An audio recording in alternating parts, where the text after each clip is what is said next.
Primero tuvimos al Buggen, luego al Draggen. El Draggen era como ese amigo intenso que solo quiere interceptar todo, mientras que el Buggen era más versátil, tipo multitareas, servía para combate aire-aire, ataques a tierra, patrullaje marítimo y hasta para echar un vistazo si algo sospechoso se movía por ahí. Y entonces llegó el HAS-39 Gripen, el avión que vino a hacer el trabajo de los dos, y un poco más. Como si en vez de tener dos empleados, te trajeran uno que hace de piloto, mecánico y community manager de paso. En este video vamos a revisar la historia, diseño y capacidades del Gripen, ese que está sonando fuerte en Colombia. Y para entender de dónde viene, tenemos que viajar un poco al pasado, a cuando la Fuerza Aérea Sueca se preparaba para una posible guerra de alta intensidad contra la Unión Soviética. Los suecos sabían que, si la cosa se ponía fea, las bases aéreas normales serían el primer objetivo. Y como no estaban para perder todos sus juguetes al primer bombazo, se prepararon para algo diferente, una guerra asimétrica. ¿La solución? Que sus aviones pudieran operar desde cualquier trocha asfaltada, carretera secundaria o autopista. Literalmente guerrilla aérea al estilo nórdico. Por eso fue que desarrollaron aviones como el Viggen, que tenía un despegue y aterrizaje tan corto que uno diría que lo entrenaron en una finca. Estaban hechos para operar en cualquier pista improvisada en medio del campo, siguiendo una estrategia defensiva basada en la dispersión. Esto hacía parte de un sistema llamado VAS-90, que consistía en muchas pistas pequeñas, como si cada municipio sueco tuviera su propio mini aeropuerto secreto. El nuevo avión que debía reemplazar al Draken y al Viggen tenía que ser más pequeño, pero con el mismo o mejor rendimiento. Las primeras ideas incluyeron el SAP-38, que parecía más un entrenador avanzado tipo Aermacchi MB-339 o como un C-101, incluso se probó una evolución del Viggen. También se evaluaron otros cazas como el F-16, el F-20, el Mirage 2000 y el FA-18. Todos tenían lo suyo, pero entre que algunos necesitaban demasiadas modificaciones y otros simplemente no servían para despegar desde trochas congeladas, el gobierno sueco decidió mejor encargarle el trabajo a su empresa nacional, Saab. Así nació el proyecto HAS, que no es grito ni apellido, sino un acrónimo de Jagd, Attack, Spanning, o sea, combate aéreo, ataque a tierra y reconocimiento. Un todo en uno a lo sueco. Esto significaba que el avión sería verdaderamente multirol, capaz de cambiar de sombrero en pleno vuelo, combate aéreo, ataque terrestre y hasta echarle un vistazo al terreno, todo en una sola misión. El proyecto fue un esfuerzo nacional, como cuando aquí todos se unen para organizar el desfile del 20 de julio. Participaron gigantes de la industria sueca como Saab, Scania, Ericsson, Svenska, Volvo y hasta Force-Barretts, uniendo cerebros y tecnología local. La idea era desarrollar un caza monomotor, liviano, con controles de vuelo electrónicos, fly-by-wire, y un diseño inestable que, curiosamente, lo hacía más ágil. El primer Gripen apareció un 26 de abril de 1987, justo para celebrar los 50 años de Saab. Estaba previsto que volara ese mismo año, pero se tomó una siestica de 18 meses por culpa de unos problemillas con el sistema de control de vuelo. Nada que un poco más de ingeniería no pudiera resolver. Así fue como, el 9 de diciembre de 1988, el primer prototipo finalmente despegó, volando durante 51 minutos con el piloto de pruebas Stig Holmström al mando. A pesar del éxito inicial, no todo fue color de rosa. Ya desde el arranque había dudas sobre la aviónica y el sistema de control de vuelo. Y no fue para menos. El 2 de febrero de 1989, uno de los prototipos se estrelló al intentar aterrizar, dejando al piloto herido y al programa con 15 meses más de retraso. Como si fuera poco, el 8 de agosto de 1993, otro Gripen terminó destruido en pleno espectáculo aéreo. Nada como un debut dramático para ganarse la atención del público.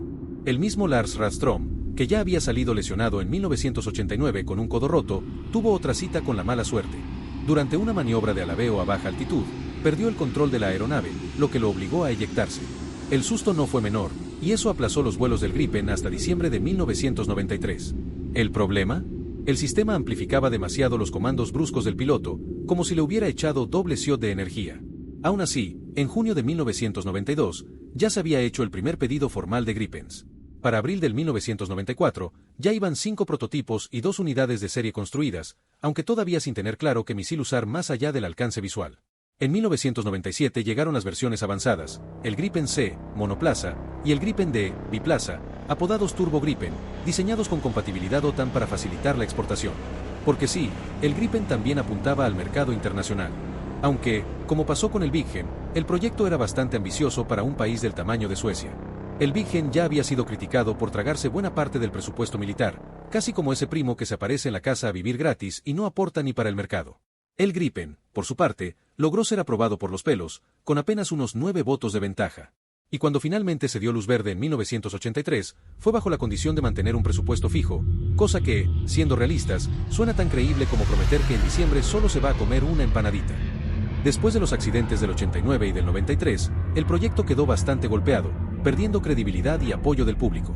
Sobre todo porque el accidente del 93 fue prácticamente una repetición del 89. Si se hubieran corregido los errores desde el principio, tal vez la historia habría sido distinta. Junto con los esfuerzos por exportar el Gripen, también llegaron algunos escándalos que hicieron ruido, y no precisamente por el rugido del motor. En julio de 2013, Brasil anunció que se iba con el Gripen, dejando por fuera al Super Hornet y al Rafale. El trato se firmó en 2014, pero apenas un año después, en 2015, surgieron acusaciones de corrupción. Se decía que Lula da Silva habría usado su influencia para favorecer a Saab. En Sudáfrica, otro país que opera el Gripen, también se habló de pagos sospechosos y posibles sobornos a través de la empresa británica BAE Systems, todo eso en 2011. Y si nos vamos más atrás, en 1999, la República Checa, que había recién entrado a la OTAN, buscaba reemplazar sus viejos aviones soviéticos. En 2001, terminaron escogiendo también al Gripen. En Hungría, todo parecía indicar que el favorito era el F-16, pero sorpresa. El primer ministro Viktor Orbán dio un giro inesperado de último minuto y se fue por el Gripen. Esto, claro, despertó sospechas. Se llegó a pensar que tanto en Praga como en Budapest hubo movimientos turbios, con sobornos a políticos y oficiales que habían alcanzado los 12.6 millones de euros, supuestamente pagados a través de agentes de BAE en Europa Central. Y, por si fuera poco, Gran Bretaña decidió meterse en el asunto para apoyar la elección del Gripen, aunque, sinceramente, nadie tiene muy claro por qué lo hizo. A pesar de todo esto, si algo hay que reconocerle al Gripen es que, dentro de los cazas de cuarta y quinta generación, es el que tiene el costo de vuelo por hora más bajo de todos. Nada mal para un avión que ha volado entre elogios y controversias. Las cifras, como siempre, pueden variar dependiendo a quien se le pregunte, pero se estima que operar un Gripen cuesta unos $5.800 por hora de vuelo. Para ponerlo en perspectiva, eso es menos de la tercera parte de lo que cuesta volar un Rafale, que ronda los $20.400 por hora. Claro, estas cifras se refieren exclusivamente al costo de vuelo, sin contar otros detalles logísticos o de mantenimiento. Aún así, este es uno de los puntos fuertes del Gripen, su eficiencia. Y eso sin contar su capacidad para operar desde cualquier esquina con asfalto, pero ese tema lo trataremos más adelante. El último capítulo en la evolución de este caza tiene que ver con el desarrollo del Gripen NG, Next Generation, asignado como JAS-39E/F para las versiones monoplaza y biplaza. Esta modernización no fue solo una actualización con esteroides, fue prácticamente un rediseño completo que elevó al Gripen a un nuevo nivel tecnológico. Algo muy similar a lo que ocurrió con el F/A-18C y su evolución al F/A-18E Super Hornet. Una transformación que, más que un simple ajuste, representó un salto de generación. Ahora sí, entremos en materia, el diseño. El Gripen es un caza ligero y muy ágil, con un diseño tipo ala delta que prescinde del estabilizador trasero. ¿Por qué? Porque este tipo de alas generan menos resistencia a altas velocidades al evitar el llamado sustento negativo que suele provocar el estabilizador trasero convencional. Eso se traduce en un avión que necesita menos empuje para alcanzar altas velocidades y que vuela más eficiente. Además, incorpora canards, esas pequeñas superficies de control delante de las alas, que le dan un impulso extra de sustentación a cualquier velocidad. Y como si fuera poco, el avión es deliberadamente inestable, pero en el buen sentido. Usa un sistema de control fly-by-wire, es decir, controlado por cables y computadoras, que mantiene la estabilidad automática en todo momento. ¿El resultado? Mayor maniobrabilidad, menores restricciones en maniobras extremas y una aerodinámica optimizada. En pocas palabras, el Gripen no solo es elegante, también es bastante rebelde, pero bajo control. En el Gripen vemos una evolución notable en su diseño. Las alas cambian ligeramente su forma y aumentan su longitud hacia atrás, lo que incrementa su superficie. Esta modificación no es solo estética, permite que el avión cargue más armamento y mantenga estabilidad incluso con cargas pesadas. También se reforzó toda la estructura para soportar aterrizajes agresivos, esos donde hay que frenar en seco, casi como si aterrizara en una calle de barrio y no en una base aérea. A eso se suman dos frenos de aire montados a los lados del fuselaje trasero. Estos frenos se abren en pleno vuelo, canalizando el aire hacia abajo para reducir la velocidad y, sobre todo, para acortar la distancia de aterrizaje. Un detalle que impresiona, se le atribuye la capacidad de volar a un ángulo de ataque de entre 70 y 80 grados. Eso significa que puede inclinarse casi vertical sin perder estabilidad, algo reservado para cazas con altísimo rendimiento. Todo esto sin comprometer lo práctico. El Gripen fue diseñado desde el inicio para ser fácil de mantener. Porque un avión que vuela bien pero vive en el taller, no sirve mucho. Aquí, la idea sueca era clara, rendimiento alto, sí, pero también mantenimiento sencillo y barato. Dicen por ahí la siguiente frase, el Gripen puede durar 50 años. No sé exactamente a qué se refieren con eso, pero lo copian y pegan por todos lados. Lo único cierto es que en el año 2020, un Gripen de la Fuerza Aérea Sueca completó por primera vez 3.000 horas de vuelo, y se trataba del cuarto Gripen producido en 1994. Eso significa 26 años de operación, volando unas 115 horas por año. Nada impresionante en sí, pero más importante que los años de vida, son las horas de vuelo que resiste la célula. Y si tu fuerza aérea los utiliza a un ritmo moderado, siendo además un país que lo compró porque es barato de mantener, entonces tampoco se vuelan tanto. Bajo esas condiciones, sí, es un avión que probablemente podría alcanzar esos teóricos 50 años. En general, fue diseñado para ser flexible a las actualizaciones, permitiendo que sensores, computadoras y sistemas nuevos se integren con el paso del tiempo. Este aspecto también es clave cuando se adquiere el paquete Gripen, porque Saab insiste bastante en lograr acuerdos de transferencia tecnológica con los países compradores y sus socios industriales cuando se trata de producción local. Entonces el Gripen se personaliza según los requerimientos del cliente, permitiendo que proveedores locales participen en el proceso de manufactura y soporte técnico. Por ejemplo, en Sudáfrica, empresas del país aportan componentes que incluyen desde la suite de comunicaciones hasta el sistema de guerra electrónica para los Gripen que opera su fuerza aérea. Además, tienen acceso al código fuente y a la documentación técnica. Así que, si por alguna razón Sudáfrica llegara a desarrollar un radar nuevo y mejor que el que ya tiene el avión, podrían integrarlo sin mayores complicaciones, claro, siempre que esté diseñado para eso. En el caso de Brasil, Embraer podría incluso ensamblar los Gripen localmente. De hecho, se llegó a proponer que fabricaran unidades para otros países clientes en futuras exportaciones. Toda la aviónica del Gripen está integrada bajo los estándares militares 1553, que definen cómo debe funcionar el bus de datos serial. Además, la estructura interna del Gripen es programable y puede actualizarse con el tiempo, ya que utiliza el lenguaje de programación ADA. El Gripen, al igual que el Viggen en su momento, fue pensado para ser parte de un sistema de defensa nacional en red. Esto significa que puede intercambiar información en tiempo real con otras aeronaves o instalaciones terrestres, lo que hoy en día se conoce como guerra multidominio. Por lo tanto, sí, su aviónica puede considerarse moderna. Los modelos Gripen A, B, C y D utilizan un radar de pulso Doppler en banda X, el PS-05/A, desarrollado conjuntamente por Ericsson y Marconi. Este radar está basado en el Blue Vixen del SEA Harrier, el mismo que también sirvió como base para el radar captor del Eurofighter Typhoon. El PS-05/A puede detectar cazas a una distancia de hasta 120 kilómetros y ofrece todos los modos esperados de un radar moderno, incluyendo funciones aire-tierra, marítimas y capacidad para guiar misiles BVR en modo TWS, seguimiento mientras escanea. Con el tiempo, este radar ha recibido mejoras, siendo la más reciente la versión MK4, que afirma un aumento de hasta el 150% en su alcance de detección. Gracias a estas mejoras, el PS-05/A se considera superior al radar APG-68V-9 que equipa a los F-16 del Bloque 50. Para la versión Gripen E/F, se reemplaza este radar por uno completamente nuevo, el Raven S-05, un radar AESA de última generación. Este nuevo radar, el Raven S-05, tiene un tamaño aproximadamente un 60% menor que el APG-81 del F-35. Eso significa que, en términos de volumen, ya parte con una desventaja cuando hablamos de potencia, resistencia a contramedidas electrónicas o capacidad de operar con baja probabilidad de ser interceptado. Sin embargo, tiene una característica única.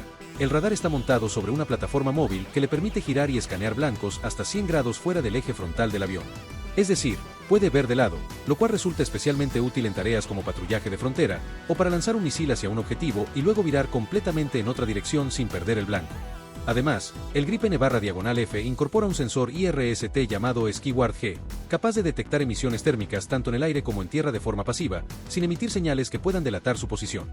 Esto lo convierte en una herramienta valiosa en escenarios donde se requiere sigilo. Y por último, la cabina del Gripen también destaca. Su diseño es intuitivo, amigable con el piloto y centrado en ofrecer toda la información necesaria de forma clara y eficiente. Cualquier persona sin experiencia, con un poco de guía, podría entender fácilmente cómo funciona un Gripen al subirse a un simulador. Y es que la cabina está diseñada para ser intuitiva. Esta es la cabina de un Gripen C, y esta es la del Gripen E. Bastante bonita, ¿no? Pero más allá de lo visual, los displays, en especial el display multifunción, cumplen un rol fundamental: presentar información de forma clara y eficiente. En la variante biplaza, estos sistemas tienen funciones adicionales, especialmente para misiones de reconocimiento o guerra electrónica, ya que el operador en el asiento trasero puede enfocarse en esas tareas, incluyendo operaciones de comando y control, mientras el piloto se encarga exclusivamente de volar y estar atento a la defensa propia. El piloto también cuenta con un sistema opcional llamado el Med Mounted Display, o HMD. Este sistema proyecta información directamente en el visor del casco, lo que permite al piloto tener datos clave sin necesidad de mirar hacia los instrumentos de cabina. Es como tener un HUD, pero en la cabeza. El HMD es opcional porque no vino con el Gripen desde un inicio. En realidad, apareció en 2008 para los Gripen sudafricanos, y más tarde fue retroinstalado en los modelos suecos. En cuanto a la propulsión, los Gripen A, B, C y están impulsados por el motor Volvo RM12 Turbofan, una modificación del General Electric F404, que curiosamente es el mismo motor que usa el Hornet. Sin embargo, en el Gripen se incrementó el empuje, pasando de 71 a 80 kN, ya que a diferencia del Hornet, este es un avión monomotor y necesita ese extra de potencia. El motor se alimenta mediante un ducto de admisión en forma de I, que incluye difusores de entrada, un componente que regula el flujo de aire para aumentar la eficiencia de la ingesta. Todo está pensado para mantener un buen rendimiento y confiabilidad en una plataforma más liviana.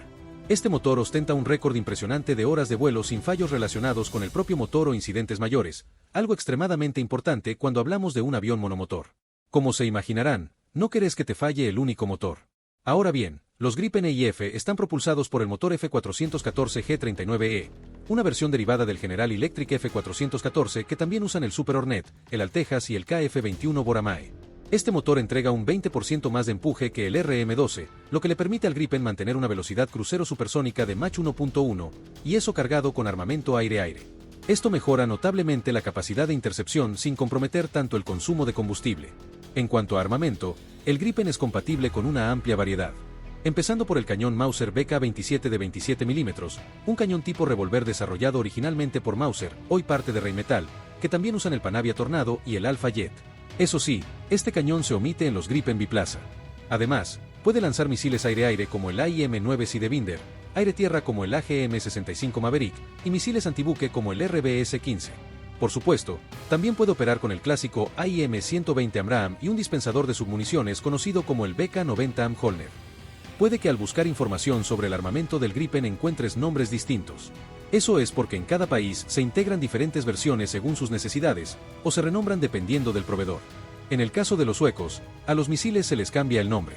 Por ejemplo, al AMRAAM lo llaman RB-99, al Sidewinder lo conocen como RB-74 y al Maverick como RB-75. Todo lo que acabo de mencionar corresponde al armamento del Gripen A, es decir, del primer lote. Pero si nos vamos al Gripen C del año 2023, o al Gripen E, la cosa cambia y se amplía bastante. Además de utilizar el RB-98, más conocido como el Iris-T, puede montar barquillas con coheteras, pads designadores como el Lightning, lo cual le permite usar bombas guiadas por láser como la GBU-12 Paveway y la GBU-49. También se le puede instalar la GBU-39 SDB, Small Diameter Bomb, el AIM-120 C8 y su arma estrella, el RB-101 Meteor, un misil impresionante de supremacía aérea más allá del alcance visual. Tanto el Gripen E como el F pueden lanzar este mismo armamento, con la diferencia de que al contar con un radar AESA y un sensor IRST, pueden aprovechar al máximo las capacidades de estos misiles. Porque, claro, de poco te sirve tener un misil con alcance de 200 kilómetros si recién podés detectar al blanco a los 100. Además, el Gripen puede transportar hasta 4.200 kilogramos entre armamento y equipos externos. Esto incluye el pod de designación Lightning, el sistema de reconocimiento modular de Saab o el pod de reconocimiento digital conjunto de Thales, lo cual le da una flexibilidad brutal en misión. En el Gripen E, esta capacidad de carga aumentó hasta los 6.500 kilogramos. Además, está equipado con una sonda de repostaje en vuelo y sistemas de comunicación modernos, lo que le da mayor autonomía operativa. Ahora bien, también hay que hablar de sus capacidades de guerra electrónica, que en algunos medios han sido exageradas, llegando incluso a decir que son superiores a las del F-35. Esto no es así. En realidad, el Gripen no supera al F-35 en este aspecto, y es importante dejarlo claro. Pero eso no quiere decir que sea algo negativo. Para una aeronave con el tamaño, costo operativo y enfoque del Gripen, sus capacidades de guerra electrónica son bastante buenas y más que suficientes para operar en escenarios realistas, especialmente si se integra dentro de una red de defensa moderna. La siguiente información está tomada directamente de la página de Saab. Primero, es importante definir qué es la guerra electrónica y sus componentes. La protección electrónica comprende todas las acciones destinadas a proteger al personal, equipamiento o instalaciones contra los efectos adversos de la guerra electrónica, como interferencias que puedan degradar, neutralizar o destruir capacidades de combate. Por otro lado, el ataque electrónico consiste en el uso de energía electromagnética o armas antirradiación para afectar al enemigo, suprimiendo o neutralizando sus capacidades electrónicas. Finalmente, el apoyo electrónico se refiere a las acciones que permiten detectar, interceptar, identificar y localizar fuentes emisoras de señales con el objetivo de reconocer amenazas en tiempo real, designar objetivos y planificar operaciones. En resumen, la guerra electrónica no es opcional, es un requerimiento esencial para cualquier unidad de combate moderna. Para lograrlo, es clave aplicar la guerra multidominio, lo que antes se llamaba guerra centrada en redes, donde sensores y sistemas trabajan juntos desde el espacio hasta el suelo. Según Saab, el Gripen está pensado para una colaboración humano-máquina avanzada, que permite tomar decisiones tácticas acertadas en tiempo real. Todo esto suena a ciencia ficción, hasta que te das cuenta de que el avión lo hace. El sistema incluye receptores y transmisores de alerta, además de un MWS, Missile Warning System, que detecta misiles enemigos antes de que te conviertas en un punto brillante en el radar. Y sí, Colombia ha mostrado interés en el Gripen. Tiene sentido, no solo por sus capacidades, sino porque ofrece una alternativa más inteligente frente a opciones más caras y con menos transferencia tecnológica. El sistema electrónico del Gripen crea una burbuja de protección de 360 grados, combinando el RWR, el MAPS, dispensadores de señuelos y otras contramedidas pasivas bastante efectivas. Además, este sistema puede ser utilizado para misiones de ataque electrónico, usando tanto interferencia interna como externa, incluyendo señuelos aéreos. En cuanto al apoyo electrónico, se logra mediante la integración del radar AESA, el RWR y capacidades ELINT, permitiendo detectar, identificar y geolocalizar fuentes de energía electromagnética. Esto convierte al Gripen en una plataforma útil para el reconocimiento electrónico y el soporte directo a fuerzas aliadas.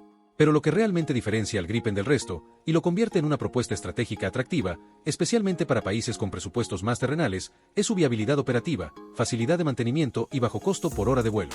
Durante la Guerra Fría, Suecia se preparó para una posible invasión soviética con una doctrina de dispersión basada en el sistema VAS-90.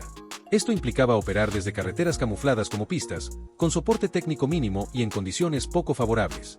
Es en ese contexto donde el Gripen nace y brilla, un caza diseñado para despegar con poco, desde cualquier parte, y seguir siendo letal. Claramente, los suecos sabían que era imposible mantener una fuerza aérea operativa durante todo un conflicto de gran escala. También entendían que dispersar sus recursos significaba reducir su poder de golpe en el corto plazo, sí, pero al mismo tiempo, garantizar una capacidad de defensa aérea sostenida a lo largo del tiempo. Porque es mejor tener aviones por días, que dar un solo buen golpe y desaparecer del mapa, ¿cierto? Y eso sí es que lograban sobrevivir al primer puñetazo soviético. Con ese pensamiento, el Gripen tenía que adaptarse a la doctrina sueca desde su ADN. Uno de los requisitos clave, poder operar en pistas improvisadas cubiertas de nieve de tan solo 500 metros. Nada de aeropuertos gigantes ni hangares climatizados. Y aquí entra el famoso turnaround. Este es el tiempo entre vuelo y vuelo. Para el Gripen debía ser de solo 10 minutos. En ese tiempo, un equipo mínimo compuesto por un técnico y 5 conscriptos debía rearmar, repostar, hacer inspección visual y dejar el avión listo para despegar otra vez, en una misión aire-aire. Una locura de eficiencia logística. Para misiones aire-tierra, el proceso es un poco más complejo. No toma 10, sino que 20 minutos. Pero ojo con esto. Porque si bien suena impresionante, la verdad es que este tiempo no es algo fuera de este mundo. Otras aeronaves modernas lo han hecho y lo hacen. Por ejemplo, los F-35 en Noruega, operando en pistas cubiertas de nieve con paracaídas de frenado, o los F-35B de los marines aterrizando en carreteras, también lo han demostrado. Entonces, ¿cuál es la diferencia? ¿Dónde está lo especial del Gripen? La respuesta está en lo que no se ve en el avión, el personal de tierra. Porque aquí no hablamos de una caravana de técnicos con doctorado en sistemas, ni de hangares móviles de millones de dólares. Hablamos de la doctrina sueca, un solo técnico capacitado y 5 conscriptos pueden realizar todo el turnaround. 5 chicos con instrucción básica, una caja de herramientas y entrenamiento eficiente. Y eso, mis amigos, no lo hace ningún otro caza en el mundo. No con esa simplicidad. No con ese nivel de autonomía táctica. Pero lo más importante no es solo el avión, sino la logística detrás del avión. Las herramientas, los camiones, los tráilers de mantenimiento, todo está pensado para funcionar en condiciones dispersas, hostiles, precarias. Todo el sistema Gripen está diseñado para seguir operando incluso si el país está parcialmente ocupado. Es una plataforma pensada para circunstancias asimétricas, incluso una guerra de guerrillas aérea.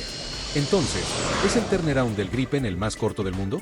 No necesariamente, pero sí es, probablemente, el más realista en condiciones adversas.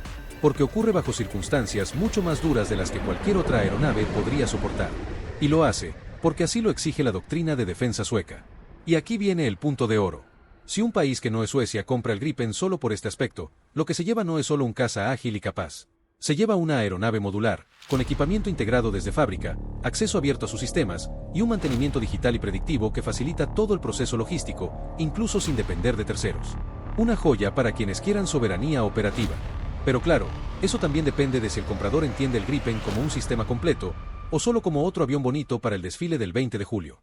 Pero sin toda la logística de fondo que tiene Suecia, entonces no se le podría sacar todo su potencial. Que quede claro, no estoy hablando mal del Gripen ni lo estoy bajando del podio. Ciertamente, es el mejor en esto, pero es un aspecto de todo un sistema nacional, y eso hay que tenerlo en cuenta. Y es debido a las características de la aeronave que, según Saab, el fabricante del Gripen, esta tiene un 50% menos de costo operativo comparado con los competidores. Según el estudio de 2012 de The James, que contempla al Gripen C, no hay dudas de que otros como el F-16 probablemente tendrán mayor costo de hora de vuelo. El Gripen, sin embargo, tiene el menor costo de hora de vuelo entre todas las demás aeronaves. El gráfico lo ven en pantalla. Según el propio James, esto no debe ser tomado a rajatabla, sino que debe considerarse como una referencia de alta fiabilidad para el Gripen y el resto de aeronaves de cuarta generación. Lo importante de notar de esta información es que efectivamente el Gripen cuesta menos que otras aeronaves de su clase. Aunque igual, eso depende de varios factores, como la infraestructura de mantenimiento y el contexto en el que se opere. Aunque el Gripen es una aeronave eficiente y competitiva, es necesario recordar que su potencial máximo solo se puede alcanzar si se cuenta con el respaldo adecuado de un sistema completo de soporte logístico. Suecia tiene toda esa infraestructura preparada para operar el Gripen en su máxima capacidad, lo cual es una ventaja. Si un país como Colombia decide adquirir el Gripen, por ejemplo, tendría que considerar no solo la aeronave en sí, sino también la logística y el mantenimiento necesarios para aprovechar completamente sus capacidades. Una joya para quienes quieran soberanía operativa. Pero claro, eso también depende de si el comprador entiende el Gripen como un sistema completo, o solo como otro avión bonito para el desfile del 20 de julio. Y eso, gente, ese fue el Saab JAS 39 Gripen. Cuéntenme qué les pareció el video. Dejen sus comentarios abajo. Si quieren ayudar al canal, los invito a convertirse en miembros o en patrón, donde subo este tipo de videos más completos y de forma anticipada. Y con eso me despido. Nos vemos en el siguiente video.